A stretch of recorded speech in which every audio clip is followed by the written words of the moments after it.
Hi friends, good morning. Welcome back to my YouTube channel. ಯಾರೆಲ್ಲ ನನ್ನ ಚಾನಲ್ನ subscribe ಮಾಡಿಲ್ಲ, ಸಬ್ಸ್ಕ್ರೈಬ್ ಮಾಡಿಬಿಟ್ಟು ವಾಚ್ ಮಾಡಿ. ಇದು ಅಮಾವಾಸ್ಯೆ ಮಾರ್ನಿಂಗ್ ಬ್ಲಾಗ್ ಆಗಿರುತ್ತೆ. ಮಕ್ಕಳಿಬ್ಬರು ಸ್ಕೂಲ್ಗೆ ಹೋದರು. ಮಕ್ಕಳು ಹೋದ್ಮೇಲೆ ನಾನು ಸ್ವಲ್ಪ ಪೂರಿ ಮಾಡ್ತಾಯಿದ್ದೆ. ಜಸ್ಟ್ ಸ್ನಾನ ಆಯಿತು. ಟಿಫನ್ ಮಾಡಿದ್ಮೇಲೆ ಮನೆ ಪೂಜೆ ಮಾಡಿ, ಹಾಗೆ ಇವತ್ತು ಗಂಡನ ಪೂಜೆ ಮಾಡಬೇಕು. ನಮ್ಮ ಯಜಮಾನ್ರಂತ ಪೂಜೆ ಎಲ್ಲ ಮಾಡಿಸ್ಕೊಳ್ಳಲ್ಲ, ಸುಮ್ಮನೆ ಹೂವು ಹಾಕಿ ಅರ್ಶಿನ ಕುಂಕುಮ ಹಾಕ್ಬೇಕಷ್ಟೇ. ಹೌದಾ, ಆನೆಗೆ ಹಚ್ತಾರೆ ಅಷ್ಟೇ, ಪೂಜೆ ಎಲ್ಲ ಮಾಡಿಸ್ಕೊಳ್ಳಲ್ಲ ಅವರು.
ಇವಾಗ ಮನೆ ಪೂಜೆ ಎಲ್ಲ ಮುಗಿಸಿ ಸೈಟ್ ಹತ್ರ ಹೋಗಬೇಕು. ಮನೆ ಪೂಜೆ ಎಲ್ಲ ಮಾಡಿ ಮಕ್ಕಳು 12 ಗಂಟೆಗೆ ಬರ್ತಾರೆ. ಅಷ್ಟೊತ್ತಿಗೆ ಸೈಟ್ ಹತ್ರ ಹೋಗಿ ಪೂಜೆ ಮಾಡ್ಕೊಂಬರ್ಬೇಕು. ನಿನ್ನೆ ಸಾಯಂಕಾಲ ಹೋಗಿ ಬಂದ್ವಿ. ಒಂದು ದೃಷ್ಟಿಗೊಂಬೆ ಕಟ್ಟಬೇಕಾಗಿತ್ತು. ನಿನ್ನೆನೇ ಕಟ್ಟೋಣ ಅಂದ್ಕೊಂಡ್ವಿ. ಹೇಗೂ ನಾಳೆ ಅಮಾವಾಸ್ಯೆ ಇದೆಯಲ್ಲ, ಅಮಾವಾಸ್ಯೆ ದಿನ ಕಟ್ಟೋಣ ಅಂತ ಬಿಟ್ವಿ. ಇವಾಗ ಅಂದಿವೆ ಹೋಗುವಾಗ ಅಲ್ಲೇ ಇರುತ್ತೆ, ದೃಷ್ಟಿಗೊಂಬೆ ಅಂಗಡಿ ಇದೆ. ತೊಗೊಂಬಿಟ್ಟು ಪೂಜೆ ಮಾಡಿಬಿಟ್ಟು ಕಟ್ಟಿ ಹಾಗೆ ಬೋರ್ ಪೂಜೆ ಮಾಡಿ ಬರಬೇಕು. ತುಂಬ ದಿನ ಆಯಿತು, ಬೋರೇ ಸ್ಟಾರ್ಟ್ ಮಾಡಿರಲಿಲ್ಲ. ರಿಪೇರಿ ಆಗಿತ್ತು, ಮೊನ್ನೆ ರಿಪೇರಿ ರೆಡಿ ಆಯಿತು. ಹಾಗೆ ಬೋರ್ ಪೂಜೆ, ಮನೆ ಪೂಜೆ ಎಲ್ಲ ಮಾಡಿ 12 ಗಂಟೆ ಅಷ್ಟೊತ್ತಿಗೆ ಬಂದುಬಿಡ್ಬೇಕು.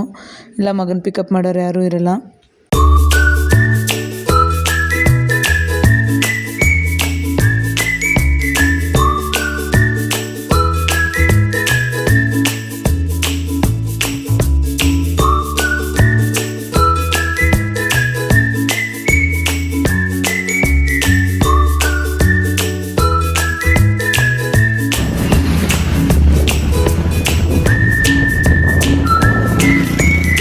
ಅರಿಶಿನ ಕುಂಕುಮ ಎಲ್ಲ ಮನೆಯಿಂದ ತಂದಿದ್ದೆ, ಹೂವು ಬಾಳೆನೋ, ಹಾಗೆ ದೃಷ್ಟಿಗೊಂಬೆ ತೊಗೊಂಡು ಸೈಟ್ ಹತ್ರ ಹೋದ್ವಿ.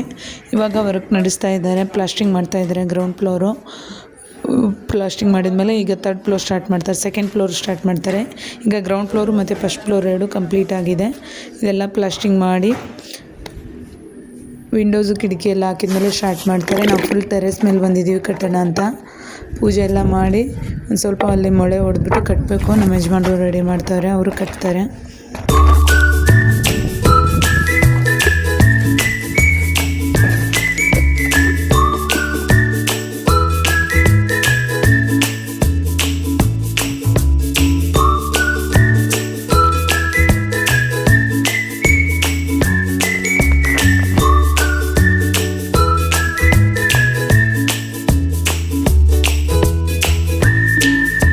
ಕೆಳಗಡೆ ಬೋರ್ ಪೂಜೆ ಮಾಡೋಣ.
ಗೊತ್ತಾಗುತ್ತೆ.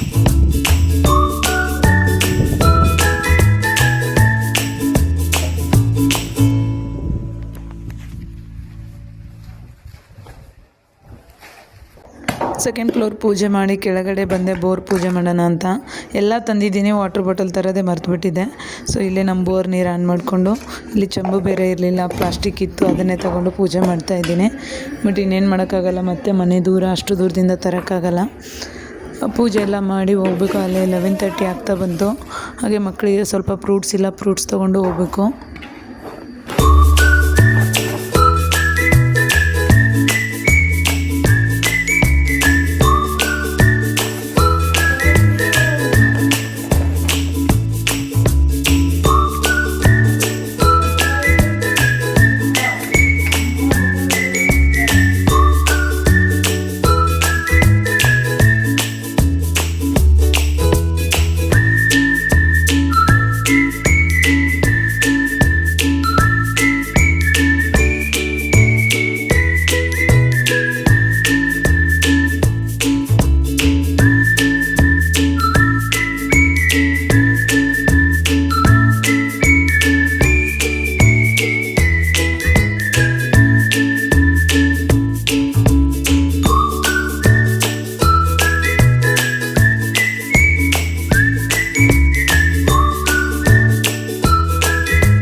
ಪೂಜೆ ಎಲ್ಲ ಮುಗೀತು. ಇವಾಗ ಹೊರಟ್ವಿ. ಅಕ್ಕನ ಫೋನ್ ಬಂದಿತ್ತು, ಅಕ್ಕನ ಜೊತೆ ಮಾತಾಡ್ಕೊಂಡು ಹೋದೆ. ಹಾಗೆ ಫ್ರೂಟ್ಸ್ ತೊಗೊಂಡಿರಲಿಲ್ಲ, ಫ್ರೂಟ್ಸ್ ತೊಗೊಂಡು ಹೋಗೋಣ ಅಂತ ಮತ್ತೆ ಅಂಗಡಿ ನಿಲ್ಲಿಸಿದ್ವಿ. ಮನೇಲಿ ಆ್ಯಪಲ್ಲು ಮತ್ತು ಬನಾನಾ ಅಷ್ಟೇ ಇತ್ತು. ಮಕ್ಕಳಿಗೆ ಎಲ್ಲ ಥರ ಫ್ರೂಟ್ಸು ಇಷ್ಟ. ನನ್ನ ಮಕ್ಕಳಿಗಂತೂ ವಾಟರ್ ಮಿಲನ್ನು, ಮ್ಯಾಂಗೋ ಎಲ್ಲ ಇಷ್ಟ. ಎಲ್ಲನೂ ಒಂದು ಸ್ವಲ್ಪ ತೊಗೊಂಡೆ. ಅವ್ರಿಗೆ ದಿನ ಬಾಕ್ಸಿಗೆ ಹಾಕಿ ಕಳಿಸ್ತಾ ಇರ್ತೀನಿ. ವಾಟರ್ ಮಿಲನ್ ಅಂದ್ರಂತೂ ಇಷ್ಟ ಬಿಡ್ರಿಗೂ. ಬೇಸಿಗೆಯಲ್ಲಿ ಮಾತ್ರ ಸಿಗ್ತಿತ್ತು, ಈಗಂತೂ ಎಲ್ಲ ಕಾಲದಲ್ಲೂ ಸಿಗುತ್ತೆ. ಸೊ ಹಾಗಾಗಿ ತೊಗೊಂಡು ಹೋಗ್ಬೇಕು. ಎಲ್ಲ ತೊಗೊಂಡು ನಮ್ಮ ಏರಿಯಾಗೆ ಹೋಗೋ ಅಷ್ಟೊತ್ತಿಗೆ ಕರೆಕ್ಟ್ 12 ಆಯಿತು. ಬಸ್ ಹಿಂದೆನೇ ಬಂದ್ವಿ. ಕರೆಕ್ಟ್ ಬಸ್ ಸ್ಟ್ಯಾಂಡಿಗೆ ನಾನು ಬಿಟ್ಬಿಟ್ಟು ಮನೆಯವ್ರು ಬಂದರು. ನಾನು ದಿಶನ್ ಕರ್ಕೊಂಡು ಬಂದೆ. ಹಾಗೆ ನಮ್ಮ ಚಿಂಟು ಹೋಳಿಗೆ ಬೇಕು ಅಂತ ಮಣ್ಣೆಯಿಂದ ಬಡ್ಬಿಡಿಸ್ತಾ ಇದ್ದ. ಅವನಿಗೋಸ್ಕರ ಹೋಳಿಗೆ ಮಾಡೋಣ ಅಂತ ಒಂದು ಸ್ವಲ್ಪ ಬೇಳೆ ತಂದೆ. ನಾವು ಆಲ್ಮೋಸ್ಟ್ ಮನೇಲಿ ತಂದಿಟ್ಕೊಳ್ಳಲ್ಲ, ಯಾಕಂದರೆ ಯೂಸ್ ಮಾಡಲ್ಲ. ಹಾಗಾಗಿ ಸ್ವಲ್ಪ ತಂದು ಒಂದು ಲೋಟ ಬೇಳೆ ಹಾಕಿ ಇವತ್ತು ಹೋಳಿಗೆ ಮಾಡಬೇಕು. ಅವ್ನು ಬರೋ ಅಷ್ಟೊತ್ತಿಗೆ ಸರ್ಪ್ರೈಸ್ ಕೊಡಬೇಕು ಚಿಂಟುಗೆ. ಅವ್ನು 3:30ಗೆ ಬರ್ತಾನೆ.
ಗಂಟೆಯಿಂದ 2 ಗಂಟೆ ಒಳಗೆ ಅಡುಗೆ ಆಯಿತು. ಹೋಳಿಗೆ, ಅನ್ನ, ಸಾರು ಎಲ್ಲನೂ ಮಾಡಿ ಊಟ ಮಾಡಿ ನಮ್ಮ ಚಿಂಟಮ್ಮ ಬಂದ. ಈಗ ಅವನಿಗೆ ಸರ್ಪ್ರೈಸ್ ಕೊಡ್ತಾ ಇದ್ದೀನಿ. ಇವತ್ತಿನ ಬ್ಲಾಗ್ ಇಲ್ಲಿಗೆ ಏನು ಮಾಡ್ತಾ ಇದ್ದೀನಿ ಫ್ರೆಂಡ್ಸ್. ಮತ್ತೆ ನೆಕ್ಸ್ಟ್ ಬ್ಲಾಗಲ್ಲಿ ಸಿಗೋಣ.